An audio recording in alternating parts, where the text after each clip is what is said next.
కదలిక. అలా చేస్తున్నప్పుడు నర్వ్స్ మీద ఉన్న ప్రెజర్ అంతా ఫ్రీ అయినప్పుడు బ్లడ్ సర్క్యులేషన్ రిలాక్స్డ్‌గా రిలీజ్ అవుతుంది. సో, మనం డేలో సిట్టింగ్ పొజిషన్‌లో కానివ్వండి, ఓకే, కూర్చొని నెక్ మీద వచ్చే ప్రెజర్ చాలా రిలీఫ్ అవుతుంది. ఆఫ్టర్ ఈ విధంగా సైడ్ 20 టైమ్స్ అయిన తర్వాత అగైన్ ఫ్రంట్ 20 టైమ్స్. ఈ విధంగా స్లో మూమెంట్ అనమాట. ఎంత స్లో మూమెంట్ చేస్తే మజిల్స్ ఇంటర్నల్ లేయర్స్ ఆటోమేటిక్గా ఓపెన్ అవుతూ, క్లోజ్ అవుతూ నోస్ మీద ప్రెజర్ని రిలీజ్ చేస్తుంది.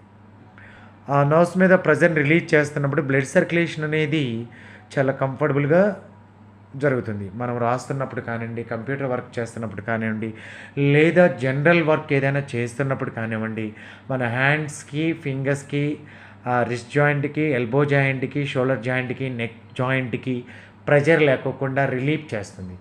సో, ఈ విధంగా డైలీ మ్యాక్సిమం